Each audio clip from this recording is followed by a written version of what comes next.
जय हिंद। उद्या 17 सप्टेंबर रोजी मोठ्या प्रमाणात नांदेड जिल्ह्यामध्ये गणपती विसर्जनचे आयोजन आहे।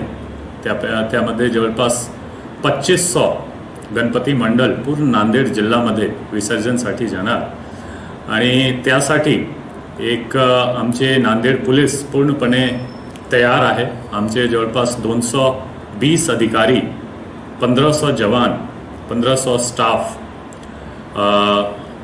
जवळपास 1200 होमगार्ड, एक SRPF ची पूर्ण कंपनी, 15 स्ट्रायकिंग फोर्स जे हेडक्वार्टरचे आहे आणि 5 RCP ची टीम यासाठी पूर्णपणे बंदोबस्तसाठी तैनात राहणार।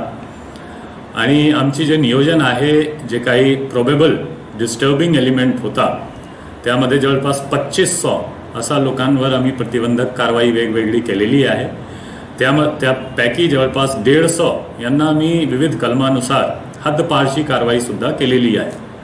तो आमची नियोजन पूर्णपणे प्लॅनिंग अनुसार चालू आहे आणि आमचे एक जे सूचना राहतील की त्यामध्ये आमचे एक रिक्वेस्ट राहतील की DJ ची वापर, लेझर बीम हा सर्व टाळावे लागेल आणि त्याची वापर जे 1 डेसिबल से वर जातो असा DJ चे वापर पूर्णपणे बंदी राहतील DJ ची वापरवर।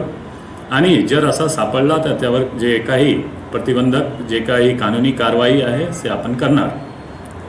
दुसरी गोष्टी, जवळपास जे मोठी मूर्ती आहे 12 फीट किंवा असा किंवा त्यापेक्षा जास्त, यासाठी आमची नियोजन जे महानगरपालिका करून केलेली आहे ते पोयनी खदान आहे, झरी खदान आहे आणि घरगुती मूर्तीसाठी विविध संकलन केंद्रची नियोजन केलेलं आहे।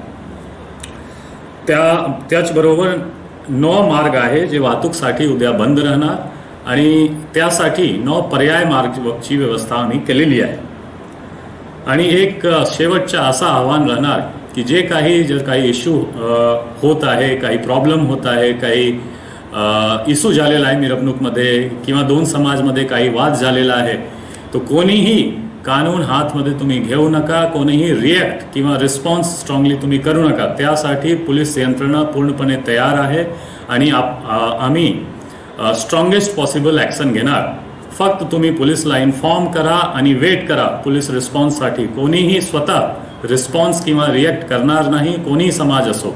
आणि एक शेवटचं आव्हान राहणार की आक्षेपार्ह गाणे, आक्षेपार्ह नारेबाजी हे सर्व बंद असला पाहिजे, हा सर्वची वापर झाला नाही पाहिजे।